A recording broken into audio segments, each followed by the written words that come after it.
Hey everyone, Kara here with Friday Night Light Ministries, also known as The Barn here in Berrien Springs, Michigan. Just bringing you this week's episode of Reload. It's our little midweek motivation, just things that we want to pour into you that God lays on our hearts that we think maybe will help you, because it certainly helps us. So today I want to talk about peace and how it's a promise from God.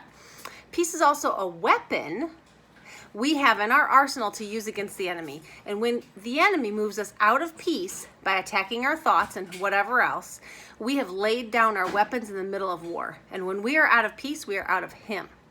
When we sense ourselves getting out of peace, we need to read Psalm 23 and give everything back to the Lord.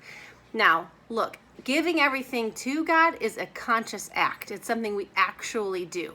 I was struggling with something recently, and it was causing a lot of anxiety. And I'm not the person that normally suffers with anxiety, but I know that it's real. My heart would race, and I didn't feel good, and I had to decide. And I know this isn't easy, but I had to decide to keep giving it to God.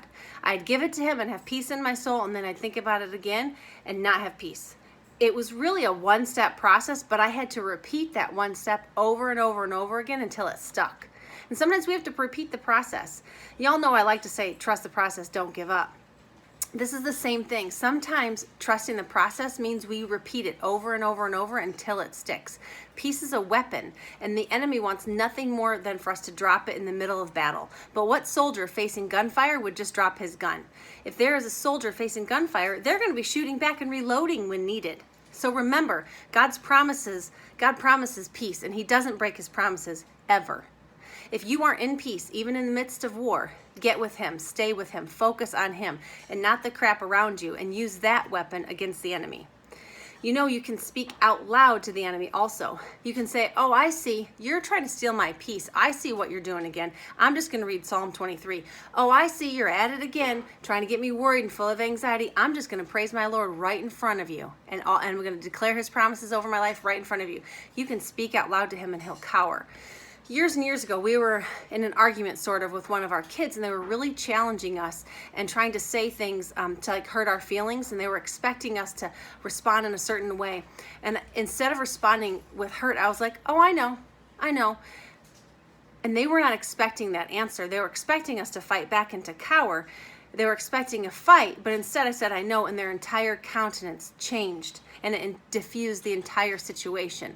So I'm telling you, the enemy wants us to cower to him. He wants to know what answer we're going to give. He's used to us responding in a certain way, and he's going to keep doing that until we respond differently. He wants us to shrink. He expects us to be silent. He expects us not to use our weapons, because that is often what we do. So don't give him what he expects. Give him the opposite, and watch him shrink right in front of you. Watch his influence waver. Watch his arrogant little face change to fear and doubt. Because when we use our weapon of peace against him, he won't know what to do, and he will run.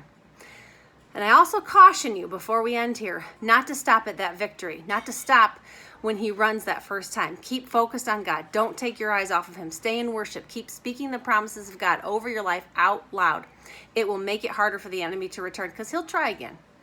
What happens is sometimes we let our guard down, we kind of relax, and then he, little by little sneaks back in again. But when you serve Jesus, you don't ever leave the battlefield spiritually speaking. So keep aware of your thoughts, your heart posture, your ability to stay unoffended. Stay in worship, stay in the word, keep your weapons fully loaded and ready for use at all times. That's what I have for you today. Hopefully this blessed you. If it did, comment below. We'd love to hear from you. If you think it could help somebody else going through something, please feel free to share it with them. And as always, you can find us on Facebook and YouTube at Friday Night Light, Instagram at The Friday Light, and our website is thebarn.church. Have a great day.